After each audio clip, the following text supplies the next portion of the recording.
What's up everyone, it's Hitman89. Hope you're having an awesome day. Yep, I just moved again. Anyway, Stalker 2 released exactly a year ago, and it had some serious technical issues, aside from missing its iconic A-Life system that made the world feel so unique. But now that it just received another major update, and came out on PS5, I thought I'd review it one last time in order to answer the following question. Is Stalker 2 good now? Let's find out.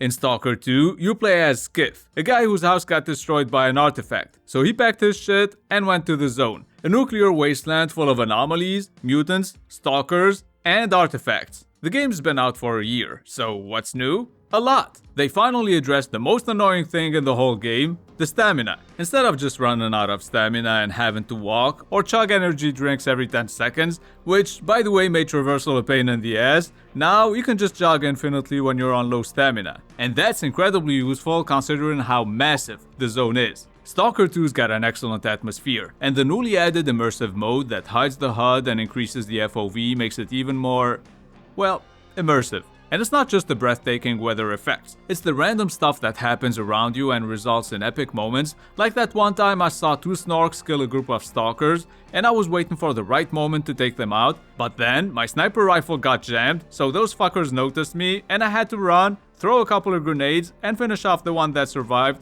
with my assault rifle. Stalkers loot corpses, they don't seem to spawn randomly anymore, and if you load your game, you find them in the same spot, so that's dope. Is the AI still terrible though? Yes, but even when those dumbasses just stand there doing nothing while we're being shot at, I found a way to make them useful by using them as human shields.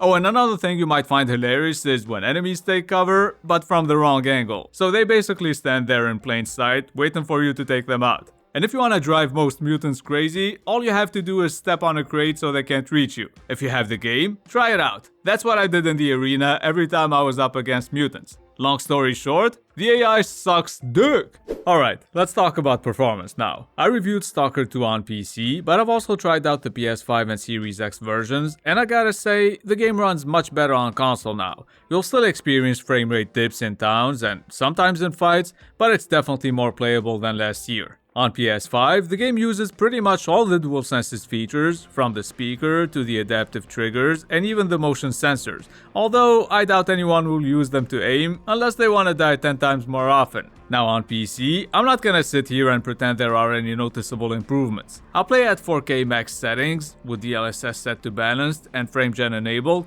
and I get between 70 and 100 FPS, depending on the area, which is about the same performance I got with the previous update. But hey, it's way better than it was at launch. By the way, sorry if I sound too nasally, I'm sick as fuck. Stalker 2 isn't a horror game by any means, but somehow it still manages to scare the shit out of me every now and then. I don't know about you, but whenever a mutant catches me off guard, I shit my pants, even if it's one of those jumping rats. So hit the like button if you're a pussy like me. The zone is full of strange things, but I'm sure some of the bugs in this game will make you go, what the hell? You'll see floating objects, and even mutants, corpses going through the floor, and NPCs not reacting when being shot at by an enemy faction. Oh, yeah. There are faction wars now, so you'll see stalkers fighting over territory. And there's also a new difficulty option called Master, for those of you who wanna suffer. Personally, I'm good. I think the technical issues are more than enough. Seriously, how are enemies spawning right in front of you still a thing after so many patches? Now, maybe I'm a dumbass, but I feel like the story is overly complicated. You might lose interest, or worse, have no idea why you're doing what you're doing after about 15 hours. And the voice acting can be special. Ah, there you are!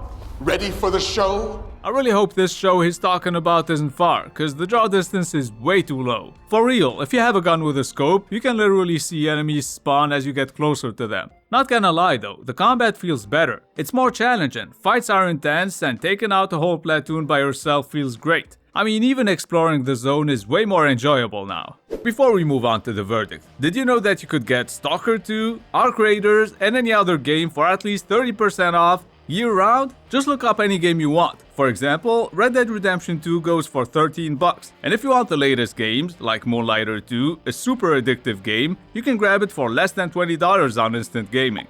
There are tons of games that go for less than $10, And if you're on PS5, save some money on your games by getting these PSN gift cards. Click the link in the description or scan the QR code and get more games for less money. Alright, back to the review.